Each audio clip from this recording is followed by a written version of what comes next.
கர்த்தர் அவனை ஆசீர்வதிச்சார்னு பைபிள் சொல்லுதுல. கர்த்தன் அவனನ್ನು ಆಶೀರ್ವದಿಸಿದಂತ அந்த ஆசீர்வாதம் அவனுக்கு எங்க இருந்து வந்தது தெரியுமா? ಆಶೀರ್ವಾದ ಎಲ್ಲಿಂದ ಬಂತು? அந்த விதையிலிருந்து வந்தது. ಆ ಬೀಜದಿಂದಲೇ ಬಂದದ್ದು. இன்னைக்கு உங்களுக்கு எனக்கு ஆசீர்வாதம் வரணும், நான் ஆசீர்வதிக்கப்படணும்னா எதுல இருந்து வரும் தெரியுமா? ನಿಮಗೂ ನಾನು ಆಶೀರ್ವದಿಸಲ್ಪಡಬೇಕಂದ್ರೆ ಎಲ್ಲಿಂದ ಗೊತ್ತಾ? அவர் வார்த்தையிலிருந்து தான் அந்த ஆசீர்வாதம். ಆತನ ವಾಕ್ಯದಿಂದಲೇ ಅದು ಆಶೀರ್ವಾದವೇ ಬರುತ್ತೆ. விசுவாசிக்கிறீங்க? என்ன ஆசீர்வதிங்க ஆண்டவரே. ಸ್ವಾಮಿ ಆಶೀರ್ವಾದ. விதை எங்க ராஜா? விதை எங்க? ಬೀಜ ಎಲ್ಲಿ ರಾಜ? ಬೀಜ ಎಲ್ಲಿ ಇದೆ? ஆண்டவரே என்ன ஆசீர்வதிங்க. ಸ್ವಾಮಿ ಆಶೀರ್ವಾದ. விதை எங்க? ಬೀಜವೆಲ್ಲಿ? விதை எங்க? ಬೀಜವೆಲ್ಲಿ? ஹalleluya. ஈசாக்கு ஆசீர்வதிக்கிறேன்னு சொன்னா, ஈசாக்கன் ஈசாக்கு விதை வச்சிருந்தான். ஈசாக்கன் பீஜ ஈசாக்கு அந்த விதை அந்த பஞ்சத்துல, அந்த வறுமையில, கொடிய பஞ்சத்துல அதை விதைச்சான். ஈசாக்கನು ಬರಗಾಲದಲ್ಲಿ, ಘೋರ ಬರಗಾಲದಲ್ಲಿ ಒಣಗಿದ ಸ್ಥಿತಿಯಲ್ಲಿ ಬಿದ್ದಿದ್ದ. கர்த்தர் அதை ஆசீர்வதித்தார். ದೇವರು ಅದನ್ನು ಆಶೀರ್ವದಿಸಿದ. விசுவாசிக்கிறீங்க?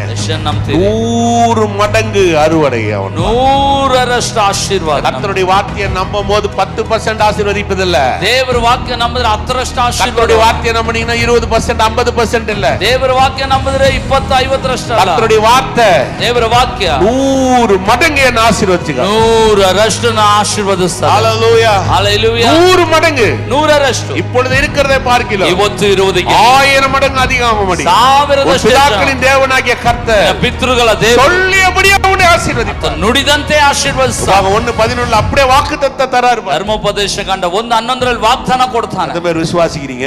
ನಂಬ್ತೀರಿ? ஹalleluya. ஹalleluya. கடவுளுடைய வார்த்தைன்றது ஆவிக்குரிய வாழ்க்கையில மிக முக்கியம். ದೇವರ ವಾಕ್ಯ ಆತ್ಮಿಕ ಜೀವನದಲ್ಲಿ ಅತಿ ಪ್ರಾಧಾನ್ಯ. கடவுளுடைய வார்த்தையில தான் ஆவியானவர் வேலை செய்றார். ದೇವರ ವಾಕ್ಯದಲ್ಲಿ ದೇವರ ಆತ್ಮನ ಕೆಲಸ ಮಾಡ್ತಾನೆ. கடவுளுடைய வார்த்தையில தான் வரங்கள் வேலை செய்றார். ದೇವರ ವಾಕ್ಯದಲ್ಲಿ ವರಗಳ ಕೆಲಸ ಮಾಡ್ತಾನೆ. கடவுளுடைய வார்த்தையில தான் அற்புதங்கள் நடக்கும். ದೇವರ ವಾಕ್ಯವಿದ್ದಲ್ಲಿ ಅದ್ಭುತಗಳು ನಡೆಯುತ್ತವೆ. கடவுளுடைய வார்த்தை தான் நம்மளை வழி நடத்தும். ದೇವರ ವಾಕ್ಯ ನಮ್ಮನ್ನು ಮಾರ್ಗ ನಡೆಸುತ್ತೆ. கடவுளுடைய வார்த்தை தான் நம்ம சூழ்நிலைகளை மாற்றும். ದೇವರ ವಾಕ್ಯ ನಮ್ಮ ಪರಿಸ್ಥಿತಿಗಳನ್ನು கடவுளுடைய வார்த்தையில தான் நமக்கு சுகம் உண்டாகும். ದೇವರ ವಾಕ್ಯದಲ್ಲಿ ನಮಗೆ ಸ್ವಸ್ಥತೆ. கடவுளுடைய வார்த்தையில தான் நமக்கு நன்மை உண்டாகும். ದೇವರ ವಾಕ್ಯದಿಂದ ನಮ್ಮ ಮೇಲು. கடவுளுடைய வார்த்தையில தான் நீங்க புத்தி உள்ள மனுஷன். ದೇವರ ವಾಕ್ಯವಿದ್ದರೆ ನೀವು ಬುದ್ಧಿ ಉಳ್ಳ ಮನುಷ್ಯ. கடவுளுடைய வார்த்தையினால தான் உங்க குறைகள் நீங்கும். ದೇವರ ವಾಕ್ಯದಲ್ಲಿ ನಿಮ್ಮ ಕೊರತೆಗಳು ನೀಗ್ತದೆ. கடவுளுடைய வார்த்தை தான் உங்க வாழ்க்கையை பிரகாசமாய் மாற்றும். ದೇವರ ವಾಕ್ಯ ಮಾತ್ರ ನಿಮ್ಮ ಬಾಳನ್ನು ಪ್ರಕಾಶಿಸುತ್ತದೆ. விசுவாசிக்கிறவங்க மட்டும்